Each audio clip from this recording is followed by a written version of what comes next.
848 WABC. Talk with Bernie and Sid in the morning right now. 800-848-9222. Where New York comes to talk. 77 WABC. I've been promoting all morning long. It was going to be Bo Dietl and Linda Fairstein. I did watch last night When They See Us on Netflix, the special about the Central Park Five, something that Bo was, of course, working with the police department back then and was involved and knows it well. But listen, before we get to all of that, Linda did not make it in today. Jill told us what the situation was, but you're the only person, Bo, to actually speak to Linda. So what happened and why is she not here this morning? Let me give you a little basis about Linda Fairstein. Linda Fairstein was the head of sex crime for the Manhattan DA squad. She handled thousands of cases, including the infamous nun rape case that when they broke into the convent, these two pieces of garbage, they beat this nun up, they raped her, sodomized her, carved 27 crosses, stuck a broom into her vagina and left her for dead. Two punks. She was able to prosecute. My partner, Tom Collar, and I called one guy in Chicago, one in New York. Yeah, and then the guy, I blacked out with the one guy there. He said something about my mother or something. I don't remember, but supposedly his jaw got broken. I don't remember that, but in reality, my point is that is a great prosecutor. She's being dragged through. A lot of people don't realize. I talked to her before.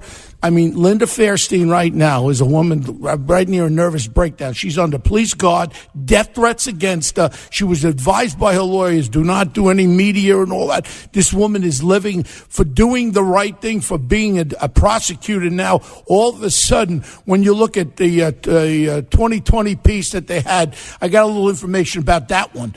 The cops that were involved, including the Detective Captain Sal Blando, this was supposed to be a 2020 to show they were guilty. And then all of a sudden it was reversed around. He was on for about 2 hours testifying on 2020. They gave him about 2 minutes on the show. Mike Sheehan, one of my ex-partners, was one of the detectives that handled it.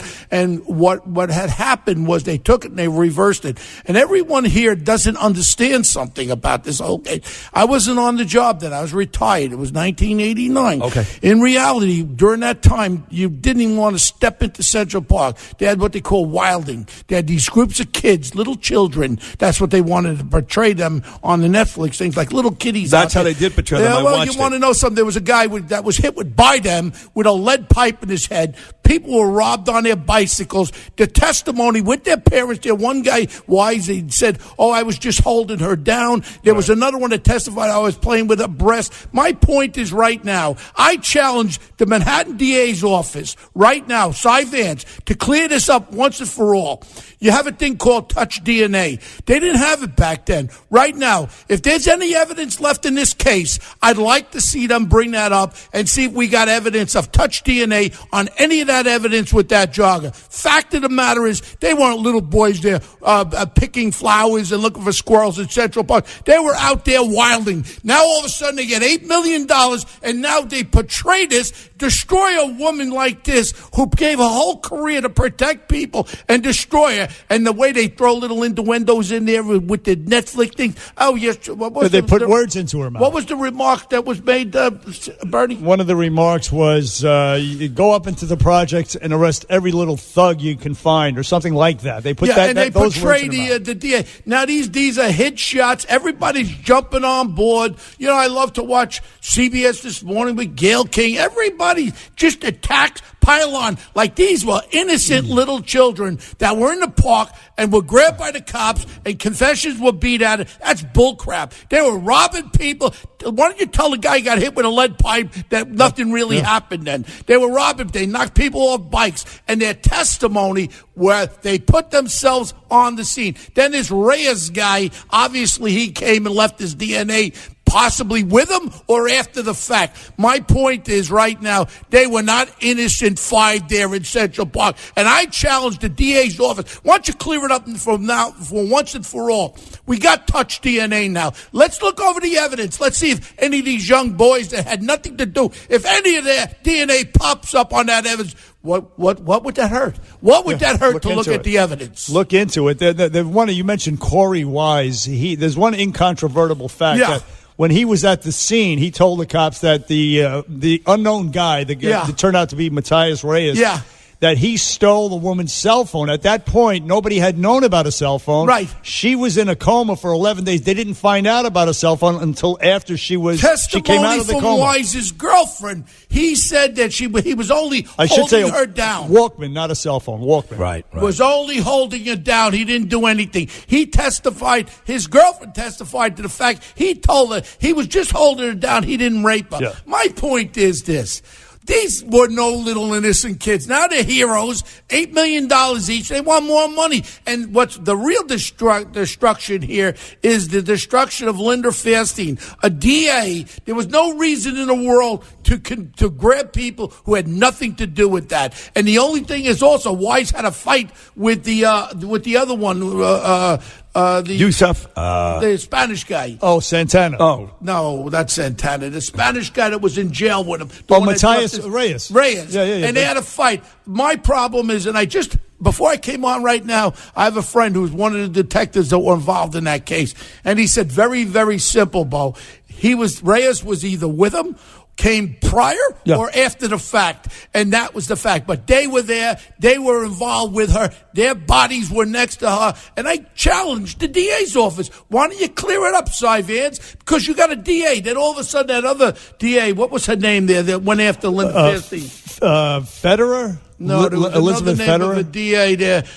She went after Fairstein. I think she's a judge now or something. Right. Make a long story short, they went after Linda Fairstein. It was a direct attack against her. They don't like her novels. She writes novels, and everyone's pissed off at Linda Fairstein. You don't take a person's reputation and destroy it like that. She served this city very, very well. Now she's being dragged. She's under police guard.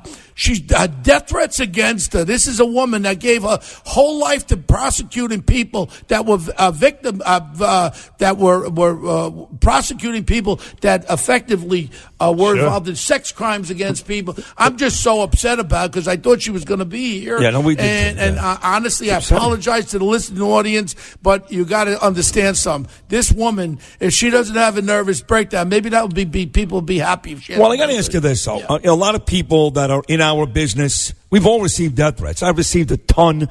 Bernie got a couple, obviously, after Rutgers.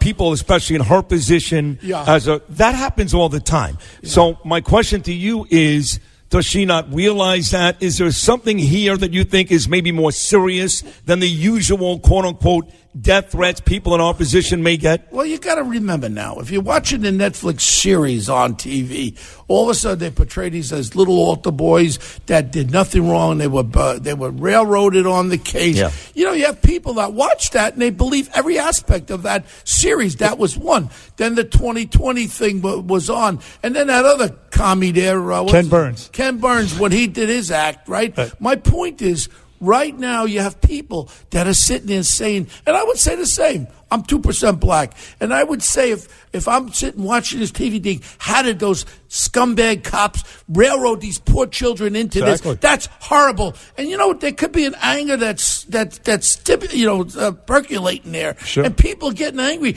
Still, crazy people could do anything. My thing is this. If they had nothing to do with this, I would be the first one to defend them. Right now, I'm getting information. Now, my challenge again, here on your radio show, I've never done this before, is to the Manhattan DA's office.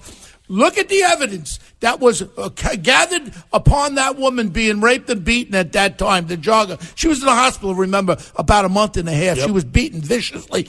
Let's see if there's any other DA. And I challenge you, Cy Vance. Maybe you could put this to bed. Bloomberg knew it. That's why he didn't want him to cop out. Then Big Bird, no balls, Big Bird with a Stephen old lady there with the $250 million, and Big Bird that owes everybody money. All of a sudden just give the money away. I think there's something like $350 million a year on these suits against the city, against the cop. All it is, just give them the money, let it go away. That's bullcrap. If these kids had nothing to do with it, I'd be the first one to defend these young men.